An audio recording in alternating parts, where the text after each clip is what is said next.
Hello and welcome to the studio. Vases, let's talk vases today. I know I've shared many tutorials on vases with you before, but I always like to give you a different take, especially on these really large vessels, which are beautiful. You know, they're an investment often, but this one is the largest fish bowl vase that you can purchase, or that I've seen anyway. And as you can imagine, the idea of putting a bouquet into that is pretty daunting. The diameter across the top as well as the height, and you can do it and it can be amazing. But what I wanted to show you today is something a little bit different, and it's essentially a floral terrarium.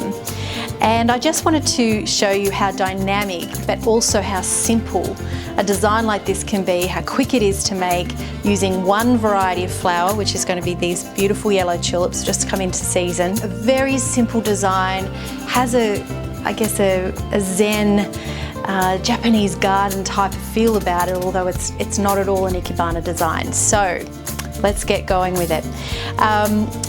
Make sure your vases firstly are crystal clear. You don't want any smudges, any marks, any residue on your glass.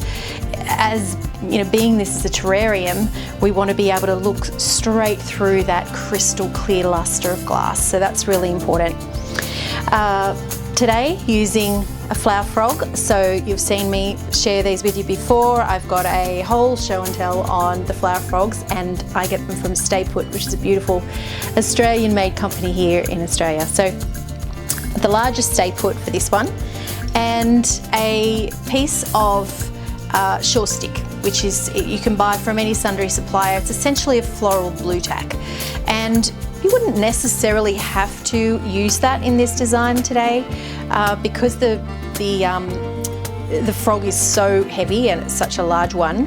But I just did want to show you that by sticking that onto the base and attaching that into the glass, whether you, we might go on a little bit of an angle actually, just wedging that into the bottom of the vase allows you to have that support so that as you're adding your elements, it's not going to start sliding around, which it essentially could on with your metal on your glass. So you want that really nice and secure. Okay, now that flower frog's secure and in place, we're going to add our water. And for this design, essentially we're only looking at, you know, just the bottom section in water. You don't need to fill the vase completely. As I said, it's going to be a floral terrarium, so it just needs to have a water source for the base, really just for the tulips. Everything else is going to be fine if it's out of water or not. Okay, so we're going to start with our speargrass. This is Xanthorrhoea. It's an Australian native, and it gives the worst paper cuts of all time, so don't be doing this. You can tell that's happened to me quite a few times over the years. But what it's known for, I guess, is its sense of flexibility. It's got some lovely flex in movement, although it does snap, so you know, you can only push it so far.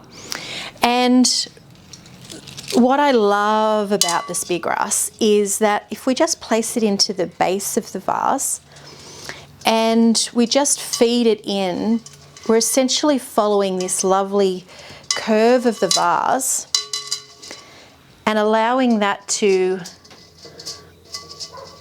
you know, follow that lovely curve around. And the next section that we're going to put in is actually going to escape out of the vase. So, but I love that sense of spiral and movement that creates. And we're going to mirror that with our tulips as well, because they've got that such lovely pliable movement as well. Okay, so now we're going to add our next bundle of speargrass. Just make sure, I didn't mention before, place them in the design as a bundle. You can always just tape or parafilm or FLORATAPE that end if you need to, just to keep it all together. But you know, resist the temptation of putting them in one at a time. It'll take you forever. And I think that sense of density that it creates when you put them in as a bunch just really works so well. So this one we're going to add a little bit further away from the first section that we created. And what I want this one to do is almost essentially start to escape out of the vase. And as I said, this doesn't necessarily need to be in water. Speargrass lasts really well out of water anyway. But I just want some of those ends to start to explode out of the design. You can play with those in a little minute. Yeah, I love that. So see how it's just creating this lovely swirl and then it's just exploding out. And that's, I guess, giving you obviously a sense of interest, but again, creating that negative space. So you've heard me talk about negative space a lot, but now the design is actually, you know, this size or taking up this much space rather than just the design as a vase. So yeah, I mean, I love all of that crisscross and that movement. And we're going to repeat that now with the tulips. I'm just going to spin this a little around so I can not stab myself in the eye. Now the other element that we're going to bring in, and I'll add some of these now, are some rocks and some stones. And these, again, give that same sense of Zen and this lovely kind of Japanese oriental feel. But what they'll also do is hide our frog, because obviously you can see that big dense piece of metal in the bottom. And this will also act as a mechanics for any other little stems that I might put in. So it sort of acts as a coverage, if you like, but also as a mechanics. So we're just going to gently put those in, just sit them around the frog.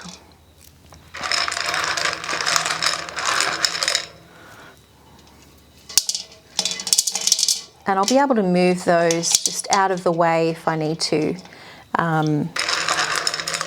for the tulips. So I don't want to look through that vase and see that piece of metal. Yeah, that's going to be beautiful. Okay, let's start playing with our tulips. So I'm looking at my tulips that I have here. I've got some you can see in really tight bud, others a little bit more open, and I might even reflex a couple as well. But first of all, I'm just cleaning them up, making sure that they're really lovely and clean. And remember, when you're using a flower frog, don't cut your stems on an angle. You can see that the best point of connection with your pins in your flower frog is when you have your stems cut straight across rather than on an angle. So remember that, because I know you'll be used to cutting on an angle like we always do in floristry. And I want to, just as in nature, have these buds closer to the top of the design and then work down to some of these more open ones in deep into the design. So again, just using that flower frog, just placing the stem into the frog and then just bending your tulip around into the design. And so it's important to clean off these leaves, as lovely as they are in this design, because we want, again, that sense of transparency, these you know, these lovely curvature of these stems to mirror what's already happening with the speargrass. So the more foliage we get in there, the noisier it is really in the design. And I'm just placing those on an angle. We might bring this one a little bit further up, so this one will just continue on with that lovely line. And now I'll start I guess placing the tulips in through this area here. Okay.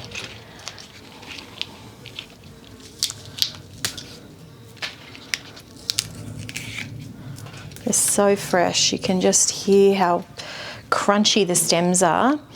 I'm going to just take a little bit more off in length now, just to be able to bring your eye down in through the design, and try to keep our tulips relatively close to the wall.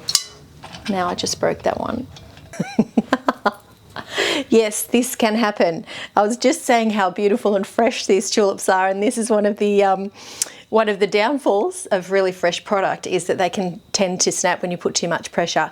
So I want to be real in these tutorials and really share what can happen when you're designing. And this isn't the be-all and end-all or a total disaster, because I'll be using this one down lower in the design at the end. So I'll just be mindful of that, and also select the tulips that already have that natural curve already, and that way I'm using what's already created in nature and not trying to put too much pressure on it. So I'll just be mindful of that next time I put this one in.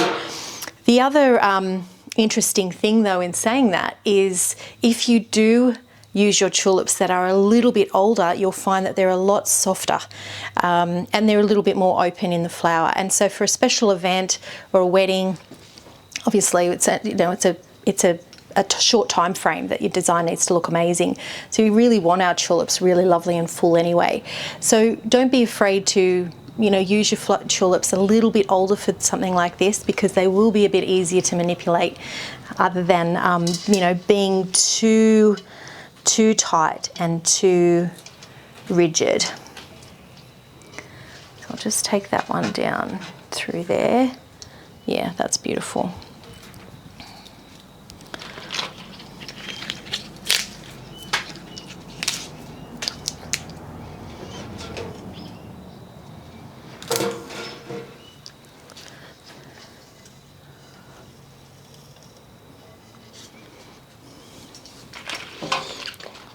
Just using that one to come away from the design a little bit, from the wall of the flowers, the wall of the glass. Sorry, keeping them really lovely and clean. You can also clean those with a knife if you need to. And I just want to cross this one over into that lovely wall. And for this one, it actually is sitting really lovely, not in the frog at all. It's allowing that, just sitting into that water, and the pressure, I guess, that against the glass is allowing that flower just to sit in the water reservoir rather than having to be supported into the frog.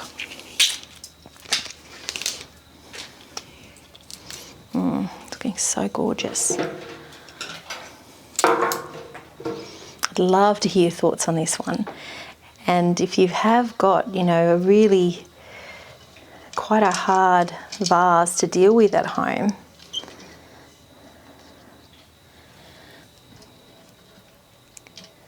again, I'm just sitting that one in the reservoir and not actually in the frog.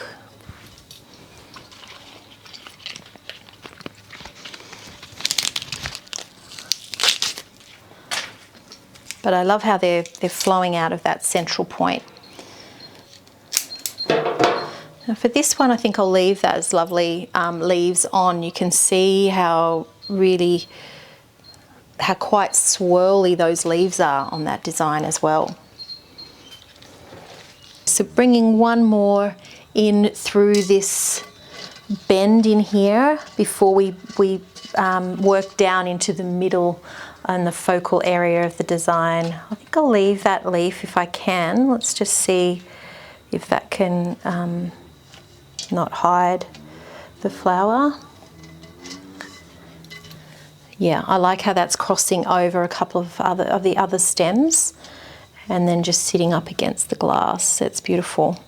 Okay, so now I'm looking at drawing our eye now into the depths of the design and the real sense of looking down into a garden.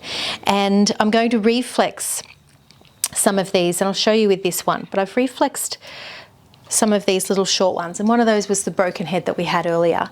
And I've shown you how to reflex flowers before with roses, tulips and lisianthus, I think, in our modifications tutorial, so pop back in there and have a look. But you can see how it just changes completely the flower, and now has turned it into almost like a water lily type flower, which can work, you know, obviously perfectly in with this type of design and in the water. So we'll take that one and just place that so it's growing out of, yeah, that's beautiful. And then this little one is a little tighter, so the flower will be a bit smaller, but I'll just reflex that quickly as well. Even reflex its little leaf there. Look how cute that is. It won't matter that this one's not reflexed all the way. Sometimes it is hard to reflex any bud, so rose buds, some of the tulip buds, but just a little bit, opening it up, and especially that little leaf, I love that. And just pop that one just straight down the middle there. Yeah, that's beautiful. Okay, now I did have this beautiful elkhorn leaf, which is from an elkhorn plant that we have in the garden, and I love the colour of it. I love this silvery grey on the underside, and I just thought this might be really lovely down in low. So let's just have a play and see if that's going to work. I think I'll put it round, a little bit round back the front actually. And again, you know, if this wasn't in water, it wouldn't be a deal breaker because they last really, really well. Sorry, I just wanted to give this a little swivel so I could have a look at where would be the best place for this leaf. I think just in here. Maybe over here. Sorry, it's just important to not fill this up too much, and I'm mindful of that.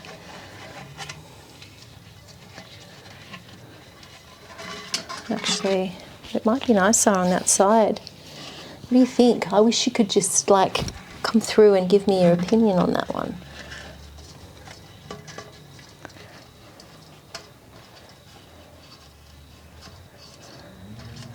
I do like how it curves around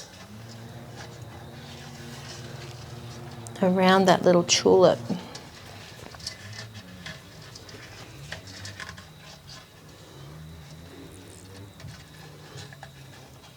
I might just push it down a little bit further. Yeah, there we go.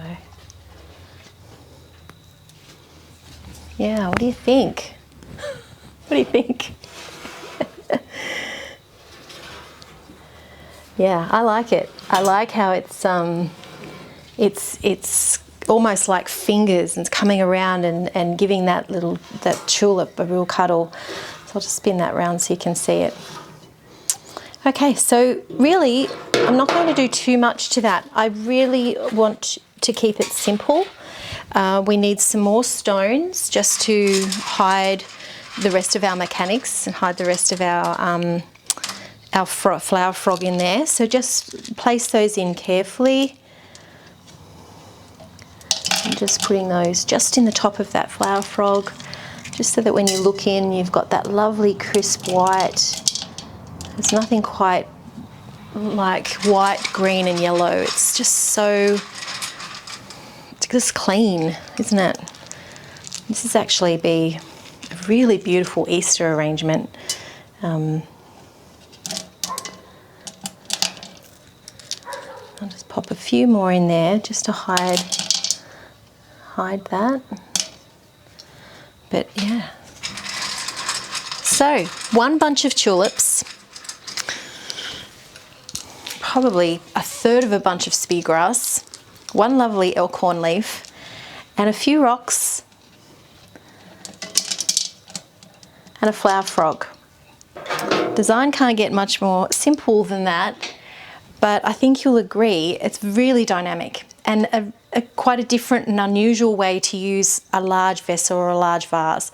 So whether you have a big rectangle or a big cylinder vase, big tall cylinder vases look really beautiful, created in this way as well.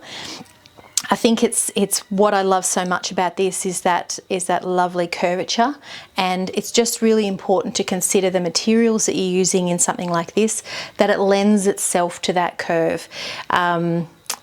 The other flower that works beautifully well in this is arum lilies or calla lilies, and I'll pop an image of one of those in the design notes that attach to this so you can see what I mean. But they're also really clean stem, a beautiful soft, quite curved flower head. It's the same as anthuriums. So think about clean lines, really showcasing the flower that's on display, and considering these vessels as a terrarium rather than a standalone typical traditional vase. So anyway, I hope you'll enjoy this. I hope that it'll inspire you to get busy with your hands and calm mind, and I look forward to seeing you soon. Bye.